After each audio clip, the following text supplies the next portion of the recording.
rekaman yang memperlihatkan momen ledakan yang diklaim terjadi saat operasi militer Amerika Serikat untuk mencegah Iran memperoleh senjata nuklir. Menurut keterangan Iran, rekaman tersebut berasal dari kamera pengawas sebuah dealer mobil di Teheran. Dalam rekaman tersebut, terlihat kilatan cahaya yang diikuti guncangan yang memengaruhi area sekitar. Tampak warga yang berada di dalam toko maupun di jalanan panik berlarian menyelamatkan diri.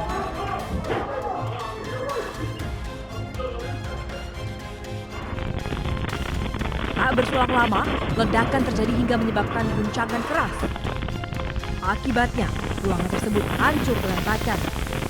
Kondisi di luar dealer mobil pun tampak tidak kondusif. Namun belum ada laporan resmi terkait jumlah korban dan kerugian akibat serangan ini.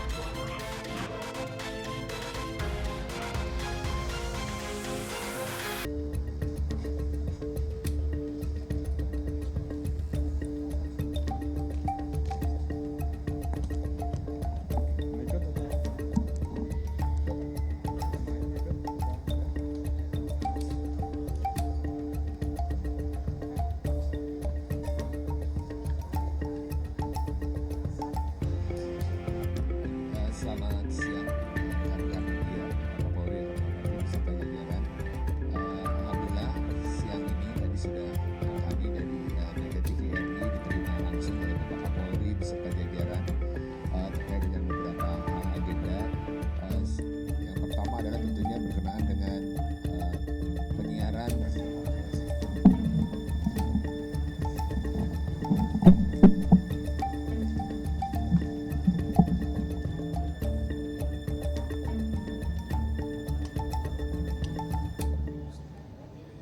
dari Satgas nanti akan kita minta, namun dari saya tentunya kita minta untuk masyarakat karena Piala Dunia adalah tontonan bersama yang mengutamakan sportivitas dalam hal olahraga. Ya tentunya kita menonton dengan suasana yang penuh dengan sportif, jangan sampai nanti dikotori oleh hal-hal yang kemudian justru malah merusak dari semangat sportivitas itu, antara lain dengan adanya penyelenggaraan masalah judi yang tentunya itu aturannya sudah jelas bahwa itu melanggar dan itu tentunya harus dihindari. Saya kira itu.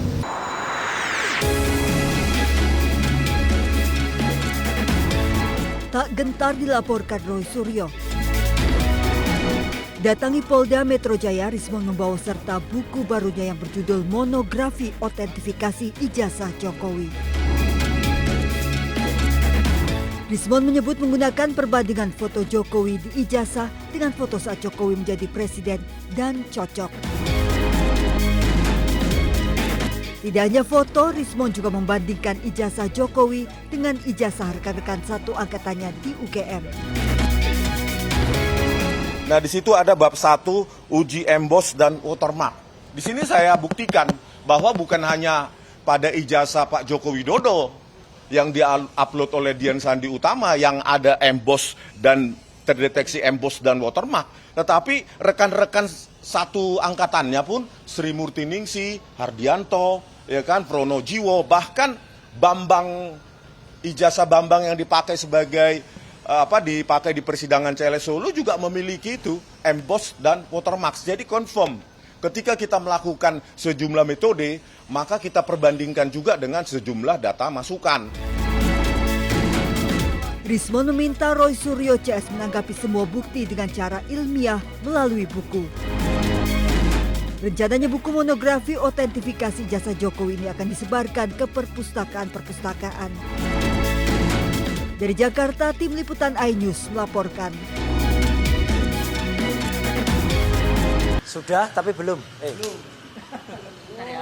Itu sudah tapi belum tuh yang tembok ratapan itu bisa kita tangkap dan kita LP kan, ya. Maka nanti kita akan sampaikan beberapa hal. Ya. Terima kasih, Mas. Saya ijazah Jokowi dipakai untuk persyaratan menjadi presiden di tahun 2014. Lecumanan sudah masuk dalam LP. Nah, apa yang di LP kan? Makanya kami menyesuaikan dengan, silakan Mas. Dengan apa yang sudah kami janjikan kemarin. Nih, Lecumana ini memang berkali-kali orang ini. Ya, dulu juga ikut dalam hoax. Katanya ada uang sekian miliar diterima saya. Respon tuh mau sedikit baca, agak pinter sedikit. Lihat berita ini. Jelas banget di sini bahwa semua sudah memberitakan, baik media mainstream maupun media-media lainnya. Persoalan dengan Kemenpora sudah selesai. Karena waktu itu ada pada tanggal 26 April dia membuat LP ini. Ya, ini. Jadi faktanya ada LP tanggal 26 April di Polres Jakarta Selatan. Di sini jelas betul. Dia itu melaporkan dengan korban yang namanya Peradi Bersatu. Lah Peradi Bersatu itu apa? Korban. Korban apa? Ini organisasi, nggak punya perasaan, ya. Organisasi kok punya perasaan? Nggak ada.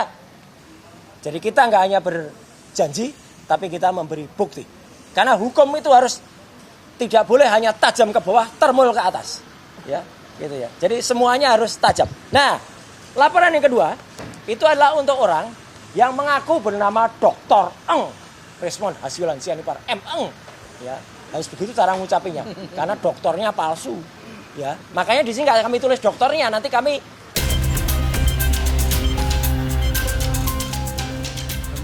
Pak Sutri ini terkejut mendapati warung kelontongnya dibobol maling di Desa Japon Tegal, Kabupaten Mojokerto, Jawa Timur. Saat diperiksa, maling tersebut ternyata meninggalkan surat berisi permintaan maaf karena telah mencuri rokok dan uang. Dalam surat, pelaku menyebutkan terpaksa mencuri untuk bayar uang sekolah anaknya dan berjanji akan mengembalikannya setelah gajian. Saat itu, pelaku yang kabur berhasil ditangkap warga. Namun karena merasa kasihan dan pelaku mengembalikan rokok yang dicuri, pemilik warung melepaskan pelaku. Di depan toko, saya baca ternyata surat dari maling itu. Isinya apa Mas katanya suratnya itu? Isinya minta maaf. Katanya masalah mencuri itu buat biayai anaknya sekolah gitu. Dan nanti 2 minggu lagi akan diganti uangnya. Ya saya nunggu aja respon baik dari maling tersebut ya Mas. Korban kini menunggu niat baik dari pelaku untuk mengembalikan uang yang dicuri. Dari Kabupaten Mojokerto, Jawa Timur, Solahuddin, iNews melaporkan.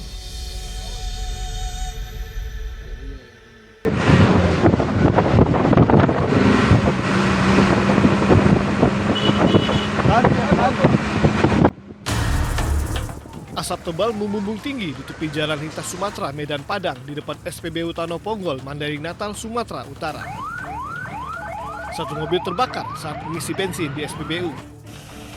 Sebelum api mulai membesar, petugas SPBU yang sigap langsung mendorong mobil yang terbakar menjauh dari SPBU.